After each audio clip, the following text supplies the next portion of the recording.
नमस्कार, मी डॉक्टर रजनी पत्की. आपण पाहत आहोत श्री विष्णू पुराण.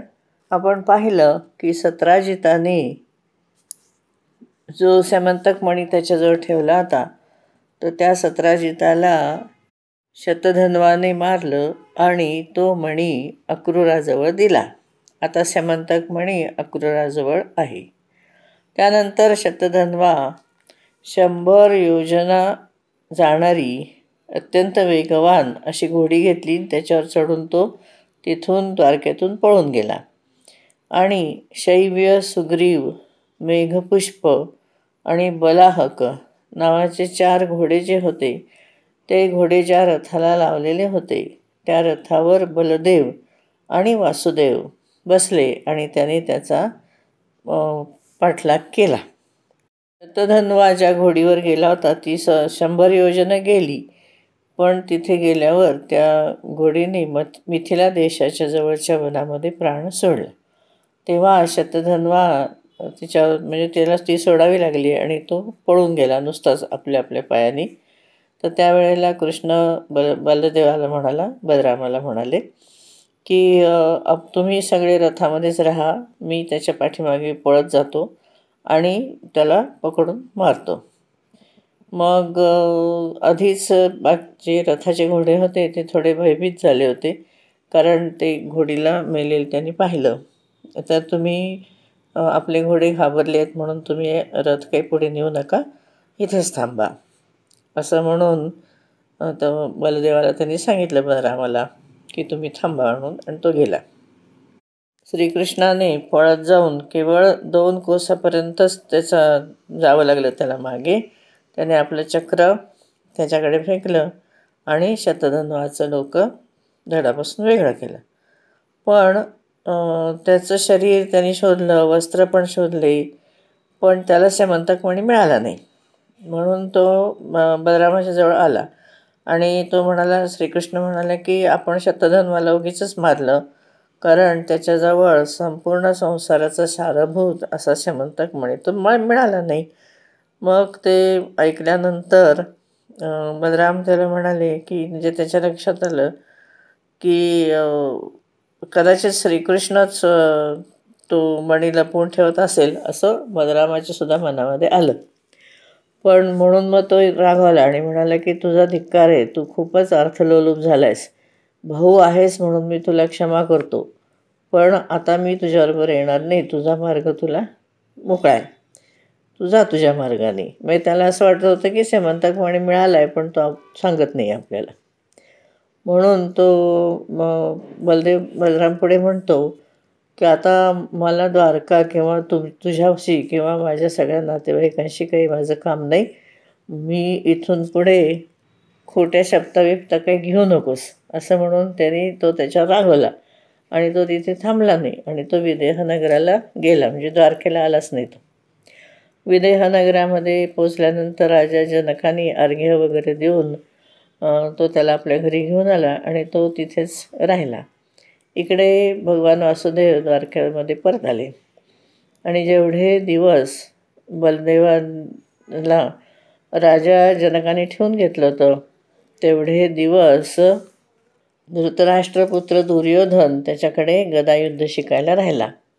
नंतर बभ्रू आणि उग्रसेन वगैरे बाकीचे जे यादव होते की त्यांना माहिती होतं की कृष्णाने स्यमंतक मणी घेतला नाही, म्हणून ते विदेहनगराला गेले आणि शपथपूर्वक विश्वास दिला बलरामाला की खरंच त्याने स्यमंतक मणी घेतलेला नाही, त्याला नाही सापडलेला. मग बलदेवाने ते मानलं आणि 3 वर्ष तिथे राहिला होता तो द्वारकेला परत आला. अक्रूरसुद्धा भगवत ध्यानपरायण होता आणि त्यामुळे त्याला मणिरत्नापासून सोनं मिळायला लागलं आणि तो निरंतर यज्ञानुष्ठान करायला लागला, कारण यज्ञ करणं त्याला शक्य व्हायला लागलं.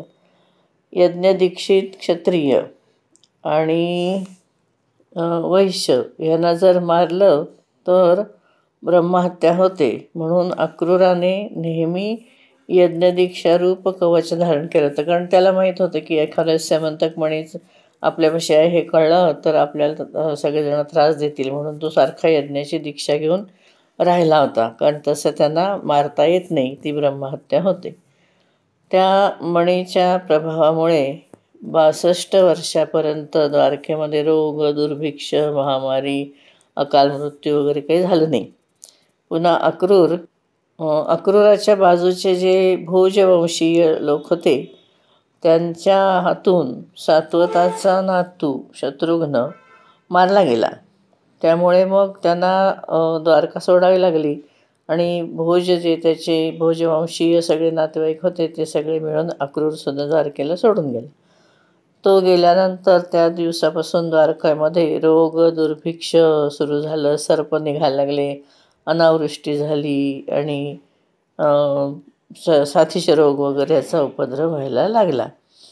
मग तेव्हा गरुडध्वज भगवान श्रीकृष्ण, बलराम आणि उग्रसेन वगैरे जे यदुवंशीय होते ते एकमेकांशी त्याबाबत चर्चा करायला लागले. त्यांची बैठक व्हायला लागली की जसं काय कारण आहे की एकदम हे सगळे असे उपद्रव आपल्या पुढे आलेले आहेत, तर आपण त्याच्यावर विचार करूया. मग असं म्हटल्यानंतर अंधक नावाचा एक वृद्ध यादव होता आणि मग त्यांनी सांगितलं की अक्रूराचे पिता श्वफल्क जिथं जिथं राहत आहेत तिथं तिथं दुर्भिक्ष, महामारी आणि अनावृष्टी असे उपद्रव कधी होत नाहीत. एकदा काय झालं होतं की काशीराजाच्या देशामध्ये अनावृष्टी झाली होती. तेव्हा श्वफल्काला सगळेजण तिकडे घेऊन गेले आणि तिथे तत्काळ वर्षा झाले, पाऊस पडला, म्हणजे ते संपलं तिथे. त्यावेळेला काशीराजाची राणी गर्भवती होती आणि गर्भामध्ये एक कन्या होती. ती कन्या प्रसूतिकाळ समाप्त झाला, म्हणजे बाळंतपणाची वेळ आली तरीसुद्धा ती गर्भातून बाहेर आली नाही. मग या गर्भाचा प्रसव झाल्याशिवाय 12 वर्ष गेली. तेव्हा काशीराजाने आपल्या गर्भस्थित जी मुलगी होती की तिला तो म्हणाला की अगं बाळ, तू जन्माला का येत नाही आहेस, बाहेर ये, मला तुझा चेहरा पाहायचा आहे. आपल्या आईला किती दिवस तू असे कष्ट देणार आहेस, किती दिवस आईच्या गर्भामध्ये राहणार आहेस. असं म्हटल्यानंतर त्या गर्भामध्ये असलेल्या मुलींनी सांगितलं की बाबा, जर रोज एक गाय ब्राह्मणाला आपण दान दिलीत तर पुढची 3 वर्ष गेल्यावर मग मी गर्भातून बाहेर येईन.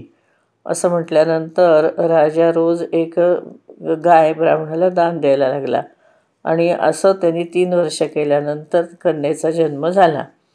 कन्येचं नाव राजाने गांधिनी असं ठेवलं आणि तिला आपला जो उपकारक आहे, श्वफल्क आहे, त्याला घरी बोलवलं आणि तो घरी आल्यावर त्यांनी अर्घ्यरूपाने आपली कन्या त्यांना दान दिली आणि त्यामुळे श्वफल्क आणि ही गांधिनी त्यांना अक्रूर नावाचा मुलगा झाला. म्हणजे अक्रूर हा त्यांचा मुलगा होता.